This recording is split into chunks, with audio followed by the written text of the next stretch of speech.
KNR channel కి స్వాగతం. Bulletin ముందుగా హెడ్లైన్స్ చూద్దాం. ఏపీలో ఉద్యోగాల కల్పనపై కలెక్టర్లకు సీఎం దిశానిర్దేశం. సీఎం చంద్రబాబు నాయుడు.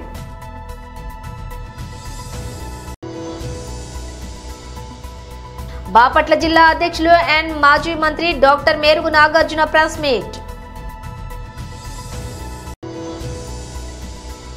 రైతుకు బేడీలు వేసిన ఘటనను హైకోర్టు సుమోటోగా తీసుకోవాలి. కేటీఆర్.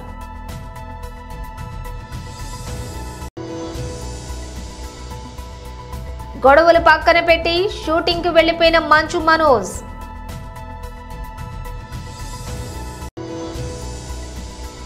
T20 ఫార్మాట్ లో ఛాంపియన్స్ ట్రోఫీ.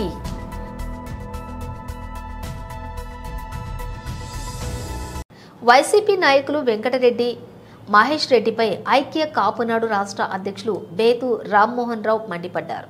ఎన్టీఆర్ జిల్లా విజయవాడ సెంట్రల్ నియోజకవర్గం ప్రజాశక్తి నగర్లో గల ఐక్య కాపునాడు కార్యాలయంలో రాష్ట్ర అధ్యక్షులు బేతు రామ్మోహన్ రావు మీడియా సమావేశం నిర్వహించారు. ఈ సమావేశంలో బేతు మాట్లాడుతూ, చంద్రబాబు నాయుడు ఇబ్బందుల్లో ఉన్నప్పుడు పూర్తి సహకారం అందించిన మెగా కుటుంబ సభ్యులు మా సహోదరుడు నాగబాబుకి మంత్రి పదవి ఇవ్వటం తప్ప, సమర్థుడు, అవినీతి మచ్చలేని మంచి మనసున్న మా అన్న నాగబాబుకి మంత్రి పదవి ఇవ్వటం సబబే అని, మీ వైసీపీ మాదిరిగా మీ రెడ్డి కులానికి మరియు రాష్ట్ర ఇతర వారికి మంత్రి పదవి ఇవ్వటం నిజం కాదా? మీరు చేస్తే సంసారం, మేము చేస్తే వ్యభిచారమా అని నిప్పులు చెరిగారు. బేతు రామ్మోహన్ గారు, మీరు ఐక్య కాపు సంఘానికి రాష్ట్ర అధ్యక్షులు కదా. అయితే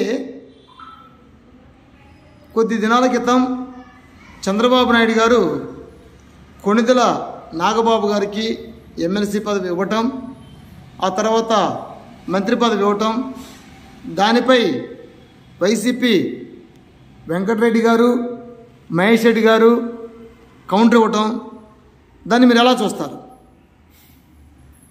దాని మీద మీ స్పందన ఏంటి? వెంకటరెడ్డి అలాగే మహేష్ రెడ్డి ఇద్దరు కూడా నిజంగా అసలు పార్టీకి, వాళ్ళ వైసీపీ పార్టీకి మేలు కంటే కూడా నష్టం చేస్తున్నారు. ఎలా? ఎందుకంటే ప్రజల యొక్క ప్రజా సమస్యలపై, ప్రభుత్వ విధానాలపై ముందుకు వెళ్ళాలి కానీ వాళ్ళకిచ్చారు వీళ్ళకిచ్చారు సమర్థత కలిగినటువంటి వ్యక్తులు ఎవరైనా సరే వాళ్ళకి పదవులను ఇస్తారు. సార్, 1 మినిట్ వాళ్ళకి ఇవ్వడం కాదండి. మహేష్ రెడ్డి గారి మాటల ప్రకారం నాగబాబు గారికి వేసింది తెలంగాణలో ఓటేశారు. ఆ తర్వాత తెలంగాణ నుంచి ఆంధ్రప్రదేశ్కి ఓటు మార్చుకునే ప్రయత్నంలో కూడా ఆ ఎన్నికల సంఘం రిజెక్ట్ చేసింది. మరి అలాంటి రిజెక్ట్ చేసిన వ్యక్తికి ఇవ్వడం ఎందుకు? ఆంధ్రప్రదేశ్లో కాపులకు ఇవ్వాలనుకుంటే చాలామంది ఉన్నారు కదా, కానీ నాగబాబు గారికి ఇవ్వడం అనే విషయం మీద మీ అభిప్రాయం? నాగేంద్రబాబు గారు మెగాస్టార్ గారి సోదరుడు. అయితే ప్రజారాజ్యం పార్టీ కోసం, రాష్ట్ర భవిష్యత్తు కోసం గతంలో 2009 నుంచి కూడా ఆర్ఎన్ఎస్లో కూడా రాష్ట్ర ప్రయోజనాల కోసం ఆయన సుడిగాలి పర్యటన ఆంధ్రప్రదేశ్ మొత్తం చేసినటువంటి సంఘటనలు అందరికీ తెలిసినటువంటి విషయమే. ఆయన జన్మస్థానం కూడాను మరి ఆంధ్రప్రదేశ్, ముఖ్యంగా గోదావరి జిల్లాల పరిసర ప్రాంతం వాసి. మరి అలాంటి ఒక వ్యక్తి హైదరాబాద్లో ఉన్నంత మాత్రాన ఆయనకి ఆంధ్రాతో సంబంధం లేదని చెప్పేసి చెప్పడం హాస్యాస్పదంగా. ఎందుకంటే గతంలో జగన్మోహన్ రెడ్డి గారు ఎక్కడ ఉన్నాడు? బెంగళూరులో ఉన్నాడు. బెంగళూరులో ఉన్నవాడు ఆంధ్రప్రదేశ్కి ఏం సంబంధం? షర్మిల గారు ఎక్కడుంది? హైదరాబాద్లో ఉంది. ఆవిడకి ఏం సంబంధం? పెద్ద పెద్ద నాయకులందరూ కూడా ఇతర ప్రాంతాల్లో ఉన్న ఆ ప్రాంత అభివృద్ధి కోసం వాళ్ళు కాంక్షించారు. నిజంగా నీతి నిజాయితీ కలిగినటువంటి వ్యక్తిగా ఈ రోజున నాగేంద్రబాబు గారు మచ్చలేని నాయకుడు, మెగాస్టార్కి సోదరుడు అవటం అనేది ఒక సంతోషకరమైనటువంటి వార్త. ఎందుకనంటే ఆయన అహర్నిశలో కూడా రూపాయి అపేక్ష లేకపోకుండా ఆయన సినిమా స్టార్ అయినప్పటికీ కూడా రాష్ట్రం కోసం, పార్టీ కోసం, ఆనాడు ప్రజారాజ్యం కోసం, ఈనాడు జనసేన కోసం, అలాగే కూటమి ప్రభుత్వం ఇప్పుడు తెలుగుదేశం, బీజేపీ, జనసేన కోసం కూడా అహర్నిశలో పనిచేసినటువంటి గొప్ప వ్యక్తి. అలాంటి వ్యక్తి ఈ రాష్ట్రానికి అవసరం అనేటటువంటి ఉద్దేశంలో ఆయన వస్తే ప్రజలకు మేలు జరుగుతుందనే ఉద్దేశంతో చంద్రబాబు నాయుడు గారు తీసుకున్నటువంటి నిర్ణయాన్ని మేము స్వాగతిస్తున్నాం. ఇక డీటెయిల్స్ చూస్తే ఏపీలో ఉద్యోగాల కల్పనపై కలెక్టర్లకు సీఎం దిశానిర్దేశం. సీఎం చంద్రబాబు నాయుడు. గుర్తుపెట్టుకోవాల్సింది ఒక ఆర్సీ మిత్తల్ వచ్చి స్టీల్ ప్లాంట్ పెడతామంటే వాళ్ళకి ఐరన్ ఓర్ ఎన్ఎండిసి నుంచి రావాల్సి వస్తే వాళ్ళు మేము పెల్లెట్స్ తీస్తాం ఇక్కడ ఇస్తాం, వాళ్ళు ఏమి కన్సెషన్ అడగడం లేదు, ఓపెన్ మార్కెట్ అని ఇస్తారు. ఓపెన్ మార్కెట్ ప్రకారం every time they will decide the price బట్టి అందరికి సప్లై చేస్తారు. వాళ్ళు అడిగింది ఏంటంటే మాకు పైప్ లైన్ ఉంది, అక్కడ ఇమ్మనండి, మాకు రా మెటీరియల్ ఇస్తే మేము స్లర్రీ తెచ్చుకుంటాం, మాకు కాస్ట్ తగ్గుతుంది, రెండోది మాకు కంఫర్ట్ వస్తుంది, నేరుగా ప్లాంట్కి వస్తుంది అనేది వాళ్ళ ఐడియా. దానికోసం నేను అందరికీ ఫోన్లు చేసి రిక్వెస్ట్ చేస్తున్నాను. నేను ఎందుకు రిక్వెస్ట్ చేయాలి? కుమారస్వామికి ఇప్పుడు 3 సార్లు ఫోన్ చేశాను, అదే మరి ఎన్ఎండిసి చైర్మన్కి ఫోన్ చేశాను. అంటే మేము ఏ విధంగా పర్సనల్గా ఫాలో అప్ చేస్తున్నామంటే వాళ్ళకు ఒక నమ్మకం, నీకు ఒక phone call, you telephone to me అని మేము చేస్తున్నాం. మీలో ఆ సీరియస్నెస్ రాకపోతే మేము చెప్పిన తర్వాత మీరు ఒక చెవిలో ఈనేసి ఇంకొక చెవిలో వదిలిపెడితే it is the reflection of the government. అక్కడే ప్రాబ్లమ్స్ ఉంటాయి. All administration has to gear up. Once ఇదైతే ఇప్పుడు ఉదాహరణకు విశాఖపట్నం మొన్న టీసీఎస్ 10,000 జాబ్స్ ఇస్తామని ముందుకు వచ్చారు. 10,000 కూడా ఎక్సీడ్ అవుతాయి. అది వచ్చినప్పుడు మీరు ప్రోయాక్టివ్గా వాళ్ళని ఎన్కాష్ చేసుకుంటే అక్కడ బెనిఫిట్ వస్తుంది మీకు. అదే సమయంలో ఇక్కడ ఐబిఎం లేకపోతే టీసీఎస్, ఐఐటి మెడ్రాస్ ముగ్గురు కలిసి క్వాంటమ్ కంప్యూటింగ్ కోసం డీప్ టెక్నాలజీ పోవాలని they are coming with investment. There CRDA all of you has to be proactive. నేను ఒకరిని కాదు, ఇక్కడ ఆల్ డిపార్ట్మెంట్స్ రీఓరియంటేషన్ వస్తే తప్ప ఇది సాధ్యం కాదు. ఇది నాకేం సంబంధం, ఎవరు వస్తే నాకేంటి, నేను కలెక్టర్ని లేకపోతే సెక్రటరీని, నేను మంత్రిని, అందరూ నా దగ్గర రావాలి అంటే మీకంటే బెటర్గా ఉండాలి దగ్గరికి వెళ్తారు. It is a competitive world. Competitive వరల్డ్లో ఎప్పుడు కూడా ఒకప్పుడు మన రాష్ట్రానికి ఇన్వెస్ట్మెంట్కి రావాలంటే భయపడేవాళ్ళు. దేనికి? ఆస్తులు సెటిల్మెంట్లు అయినాయి, పోర్ట్లు సెటిల్మెంట్ అయినాయి, ఇండస్ట్రీస్ని చేంజ్ చేశారు. ఏంటి నెపం ఏంటి? పొలిటికల్గా కావాలని వెనకబడి వాళ్ళందరినీ చేంజ్ చేస్తే ఈ రాష్ట్రంలో పెట్టాలి అనుకున్న వాళ్ళు కూడా వేరే రాష్ట్రాలకు వెళ్ళారు. పోతూ పోతూ కామెంట్ చేసి వెళ్ళారు. ఇంకా సత్యన ఆంధ్రప్రదేశ్గా రాము అని చెప్పేసి వెళ్ళారు. అంటే what it indicates? That is the credibility we have lost. అది రీబిల్డ్ చేయాలంటే మీ అందరిలో ఒక పాజిటివ్గా మళ్ళీ వస్తే తప్ప కొన్ని కంప్లైంట్స్ వస్తున్నాయి అక్కడక్కడ. మీరు అన్ని బాగా మాట్లాడుతున్నారు సార్, మీరు చెప్తున్నారు, మీ వాళ్ళు లెక్క పెట్టుకోవడం లేదు. That attitude has to go. లేకపోతే 6 నెలలు బిజీగా ఉన్నాం, ఇప్పుడు ఇవ్వం, తర్వాత చూద్దాంలే. బాపట్ల జిల్లా అధ్యక్షులు మరియు మాజీ మంత్రి doctor Merugu Nagarjuna press meet నిర్వహించారు. పరిపాలన జరుగుతూ ఉంది. పాపం వారు ఒక ట్వీట్ చేశారు. ఆయన ట్విట్టర్లో అసలు ఈ రాష్ట్రం ఉన్నత శిఖరాలకు వెళ్ళిపోతుంది, అన్ని తప్పులు సరిచేసాము, వ్యవస్థలను మొత్తం మేనేజ్ చేసామని చెప్పుకొచ్చారు. నేను అడుగుతా ఉన్నా, అయ్యా చంద్రబాబు నాయుడు గారు, మీరు ముఖ్యమంత్రి అయిన తర్వాత మెగా డిఎస్సి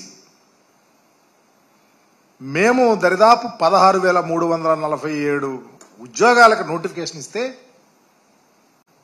ఆ నోటిఫికేషన్ క్యాన్సిల్ చేశారు. చేసి ఒక టెట్ పెడతా అన్నారు, టెట్ ఎగ్జామ్. టెట్ ఎట్ అయిపోయిందో తెలియదు. దాన్ని మళ్ళీ రిజర్వేషన్లు అన్నారు, అదన్నారు, ఇదన్నారు. ఒక్క ఉద్యోగం అన్నా మీరు, ఒక్క టీచర్ ఉద్యోగం ఇచ్చినటువంటి దాఖలాలు ఉన్నాయా? చెప్పలేరు. ఎందుకంటే మీరు ఇవ్వలేదు, చేయలేదు కాబట్టి. అలాగే దీపం 2 గ్రాండ్ సక్సెస్ అని చెప్తా ఉన్నారు. ఏ ప్రభుత్వం అయినా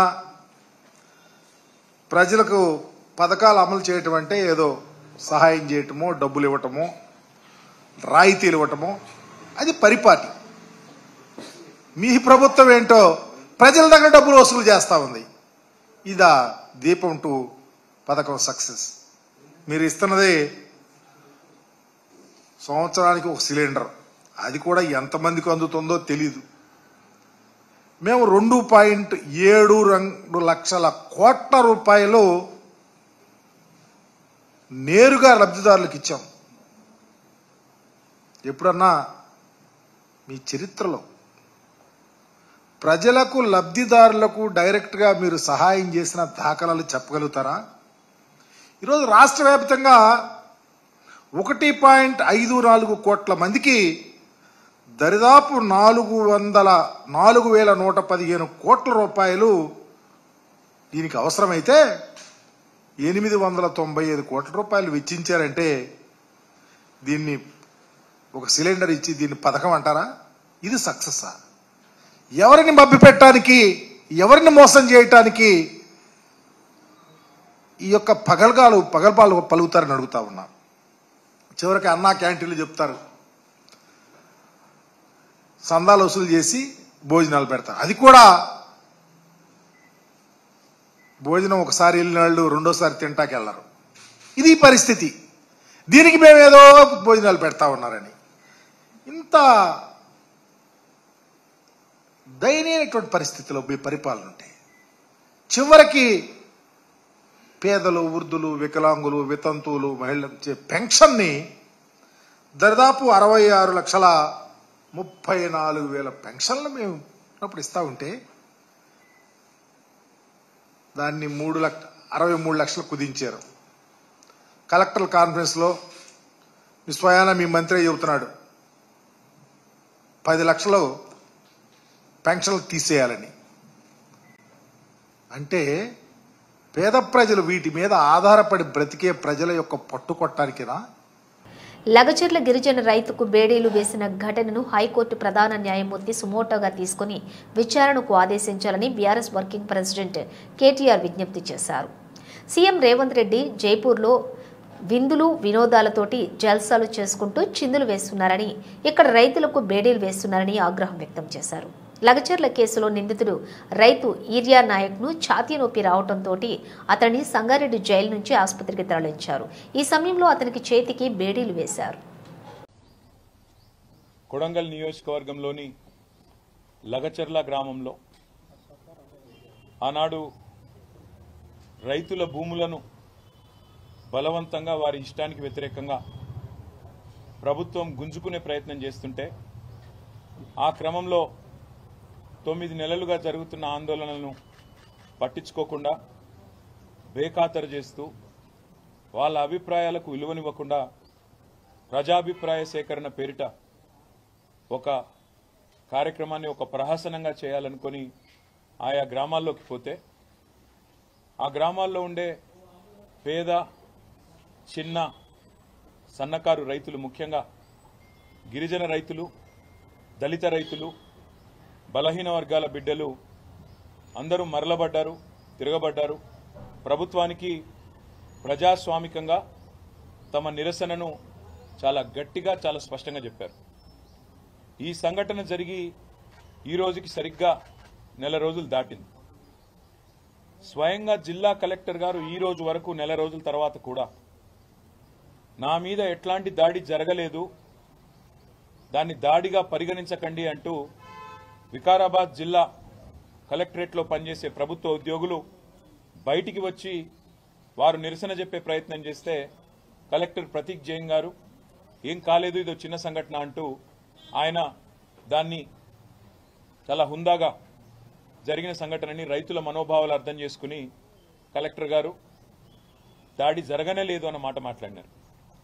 కానీ ప్రభుత్వం మాత్రం, రేవంత్ రెడ్డి గారు మాత్రం ఇదేదో ఆయన పర్సనల్ ప్రెస్టేజ్కి సంబంధించిన అంశం అన్నట్టు, ఆయన కిరీటం ఏదో కింద పడిపోయినట్టు, ఆయన ఏదో రారాజు, నేను చక్రవర్తిని, శాశ్వతంగా తెలంగాణకు నేనే ఒక ఈ సామ్రాజ్యానికి అధిపతిని అన్నట్టుగా చాలా ప్రెస్టేజ్గా ఫీల్ అయిపోయి అదే రోజు దాదాపు 16-17 మంది రైతుల్ని తెల్లారి మా నాయకుడు కొడంగల్ మాజీ శాసనసభ్యుడు, మాజీ శాసన మండలి సభ్యుడు, సౌమ్యుడు సోదరుడు పట్నం నరేందర్ రెడ్డి గారిని ఉదయం పూట వాకింగ్కి పోతుంటే కేబీఆర్ పార్క్ దగ్గర మఫ్టీలో వచ్చిన పోలీసులు అరెస్ట్ చేయడం జరిగింది.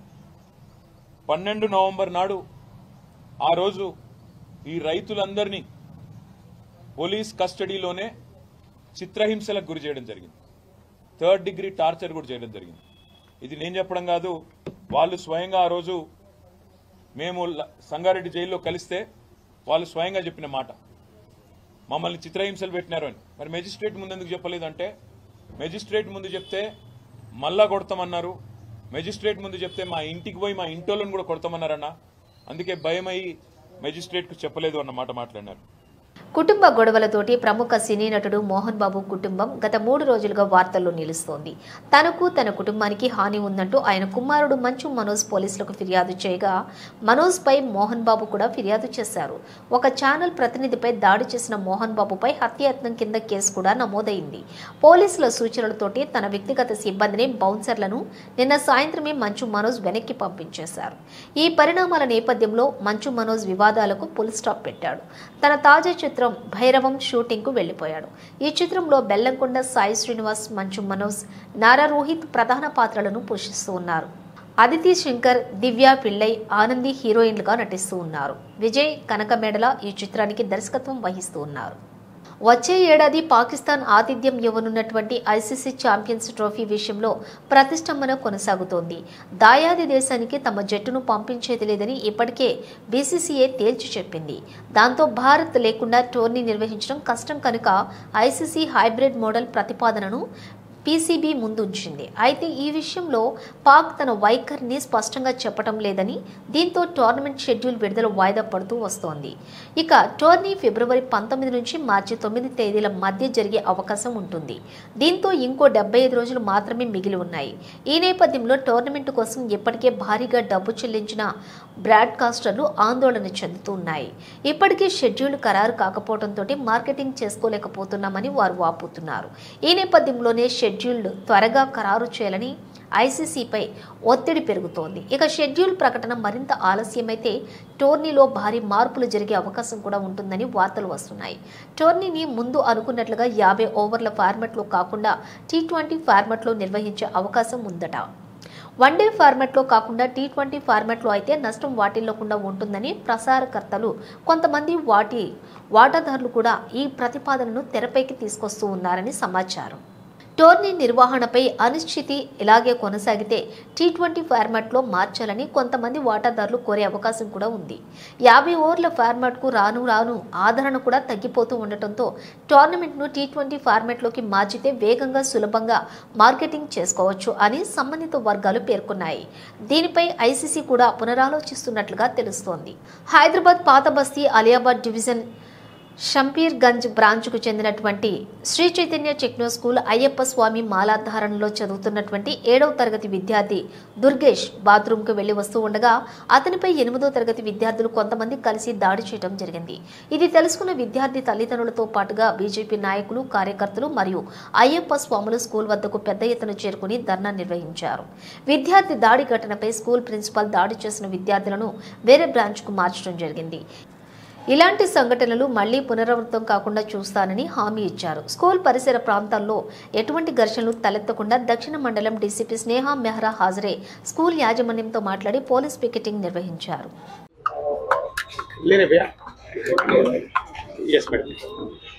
నమస్కారం. ఈరోజు పొద్దున కొంతమంది శ్రీ చైతన్య స్కూల్లో వచ్చి న్యూసెన్స్ క్రియేట్ చేశారు. అండ్ ఇప్పటి వరకు వెరిఫై చేసినప్పుడు నిన్న ఈ స్కూల్లో 2 స్టూడెంట్ మధ్యలో చిన్న గొడవ జరిగింది. గొడవ జరిగిన విషయంతో ఈరోజు కొంతమంది బయట నుంచి వచ్చి కొంతమంది స్టూడెంట్స్కి బెదిరించారు. అట్లాగే మనకు కంప్లైంట్ వచ్చింది.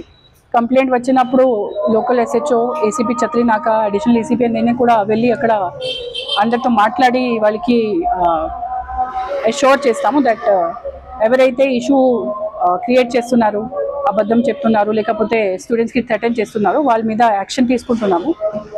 ఈ ఇష్యూ యాక్చువల్లీ చిన్న 2 కమ్యూనిటీ స్టూడెంట్స్ మధ్య జరిగిన ఇన్సిడెంట్ ఉంది. ఇష్యూ యాక్చువల్లీ స్కూల్లోనే సెటిల్ అవ్వాలి. అది స్కూల్ అథారిటీస్ ఇంటర్ కమ్యూనిటీ లేకపోతే చిన్న ఇన్సిడెంట్ జరిగినప్పుడు 2 పేరెంట్స్కు పిలిచి కౌన్సిల్ చేయాలి. కొంచెం ఇష్యూ ఎస్కలేట్ అయినప్పుడు కూడా పోలీస్కి ఇన్ఫార్మ్ చేసి అప్పటికప్పుడే ఈ ఇష్యూ మనము కౌన్సిల్ చేయాలి. కానీ కొంచెం ఇప్పటివరకు పేరెంట్స్ చెప్పిన ప్రకారంగా ఈ స్కూల్ నెగ్లిజెన్స్ లేకపోతే స్కూల్ నుంచి ఇన్ఫర్మేషన్ కమ్యూనికేషన్ గ్యాప్ ఇప్పుడు తెలుస్తుంది. ఈ స్కూల్ వాళ్ళకు మనము ఇప్పుడు పిలిచాము. అక్కడ సీసీటీవీ ఫుటేజెస్ కూడా వెరిఫై చేస్తున్నాము. అన్ని వెరిఫై చేసినప్పుడు ఎవరైతే బయట నుంచి వచ్చి ఈ ఇన్సిడెంట్స్ లో పార్టిసిపేట్ అయ్యారు, లేకపోతే న్యూసెన్స్ క్రియేట్ చేశారు, లేకపోతే స్టూడెంట్స్కి బెదిరించారు, వాళ్ళ మీద కేసులు బుక్ చేసి యాక్షన్ తీసుకున్నారు.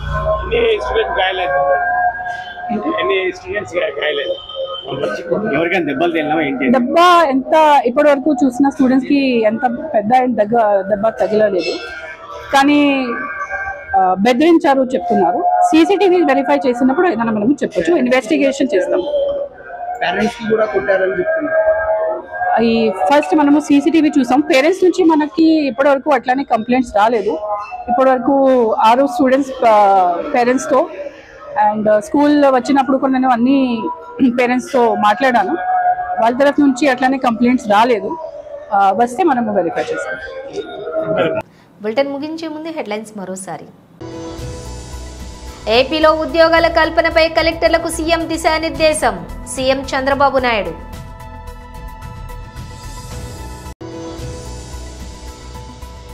బాపట్ల జిల్లా అధ్యక్షులు అండ్ మాజీ మంత్రి doctor Merugu Nagarjuna press meet.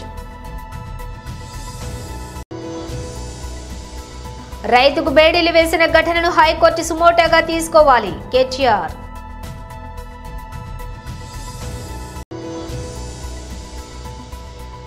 గొడవలు పక్కన పెట్టి షూటింగ్ కు వెళ్లిపోయిన మంచు మనోజ్.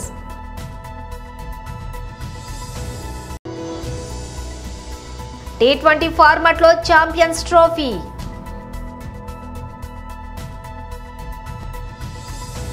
ఇవి బులెటిన్ విశేషాలు. మరో బులెటిన్ తో మళ్ళీ కలుద్దాం.